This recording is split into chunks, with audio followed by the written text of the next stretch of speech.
再来看总统参选人郭文地甲侯友宜，拢搁再提出中溪两岸服务贸易协议，嘛引起真侪讨论。早起有一阵美容美发的业者就到立法院去定情，表达因反对服务的立场。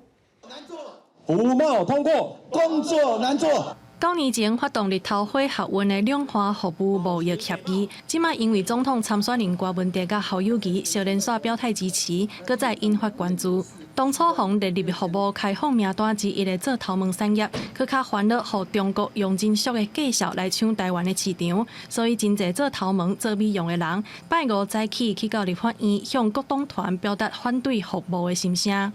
看过去的这样子的状况，都是很多大规模的所谓的经济体。那当他们来，势必如果采取所谓的销价竞争，那甚至于为了利益，那不惜会有一些黑心的商品，那流入这些市场的话，其实我们真的很害怕的是，第一个，我们年轻人的未来性在哪里？目前国内美容院大约是4万外间，业者表示，若准强制通过，会找全台湾的业者做伙来发动抗争。因伫定情书内底讲，中国青年目前失业率真悬，有1158万的大学毕业生要找头路。台湾若开放服务，等于是冲击到台湾的就业市场。出面接受定情书的民进党团书记长曾水雄表示，民进党反对的立场真坚定。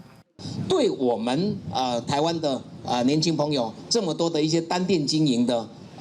一些店家来讲的话，确实是太大的一个冲击啊。民众党团发言人接定情书了后表示，民众党团的立场是先建立监督机制，搁再来讲货物甲服务，也强调中国的劳工若准备来台湾，现主时也搁受到两岸关系条例第95条的规范，一定要经过立法院才会使。也若国民党团是无派代表出席。